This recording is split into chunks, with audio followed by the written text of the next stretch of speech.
Mike Wallace at Large on the CBS Radio Network.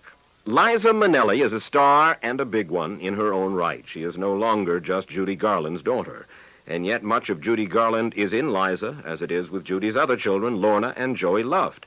They owe a great deal to their mother, and they are deeply devoted to her. Even though their life with Mama was a whirlwind of different homes, different places, different people. But Liza Minnelli told me, even with all the instability, there was always somehow security in the family. Let's just take it hypothetically. If it is true that she was bananas, Lorna and I and Joe should be in a nut house somewhere. And we're not. We're, I think, rather happy, I know stable, and enthusiastic kids. And that's because of her. So she must have done something right. That's the point.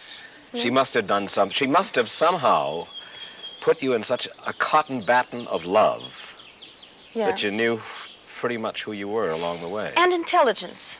She gave us a great sense of thinking things out, of what would help you through your life, what would give you the courage, the sustenance, the mind energy, and the humanity to keep going. Liza, who knew your mother best? Well, everybody thinks they knew her best. Every single person that she ever came in contact with thinks that they are really the only person that ever knew her. But did they know her? No.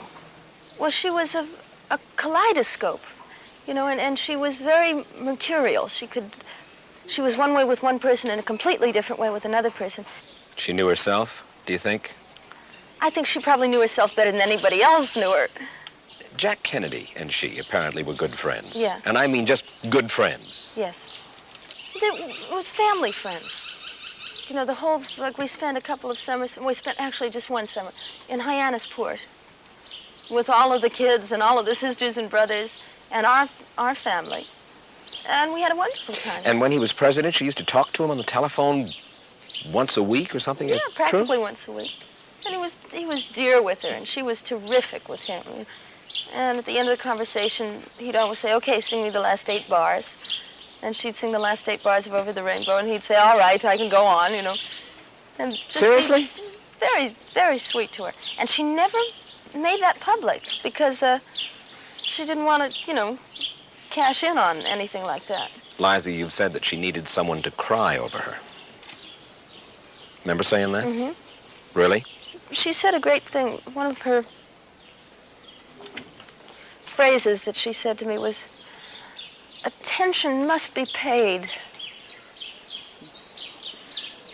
And I think that's probably the best way of explaining it. She gave so much up on that stage, She gave everything she had. And she needed to be revitalized by people paying attention to her. Now this. He tires easily and goes to bed early. He's developed high blood pressure. In his thoughts, he often indulges in moments of self-pity. He feels he has been deserted by many of his one-time friends. He considers himself Watergate's wronged victim rather than its chief villain. The man is Richard Nixon. The setting, San Clemente. The writing is from Time magazine's revealing story this week on the former president. What he does, who he sees, what his plans are. This week, every week, Time puts a world of information at your fingertips. Pick up a copy today. Mike Wallace at Large from CBS News.